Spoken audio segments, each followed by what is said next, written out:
కోడిగుడ్డు, వెల్లుల్లి కారం 2 టేబుల్ స్పూన్ కారం, వెల్లుల్లి రబ్బలు 10, జీలకర్ర 1 స్పూన్, సాల్ట్ 1 స్పూన్ మిక్సీ పట్టుకోవాలి.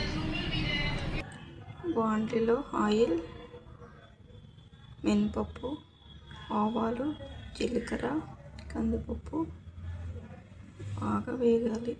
బ్రౌన్ కలర్ వచ్చేలా వేగించాలి. వేగిన తర్వాత ఆనియన్స్ బ్రౌన్ కలర్ వచ్చేలా వేపుకోవాలి. కరివేపాకు, పసుపు స్పూన్ వేసుకొని కలుపుకోవాలి. అది బ్రౌన్ కలర్ వచ్చేలా వేపుకోవాలి.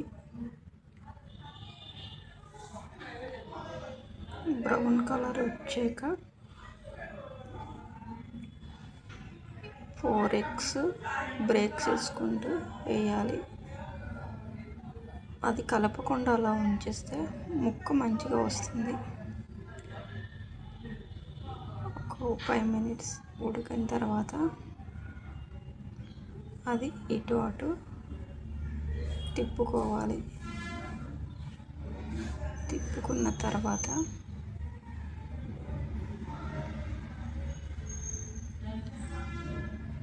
కాసేపు ఉడకనివ్వాలి. ఉడికినాక చిన్న చిన్న ముక్కలుగా కట్ చేసుకోవాలి. అది బాగా వేగితే ముక్క బాగుంటుంది. మొత్తం కట్ చేసుకొని ఇటు అటు తిప్పుకోవాలి. తిప్పుకొనాక వెల్లుల్లి కారం వేసేయాలి.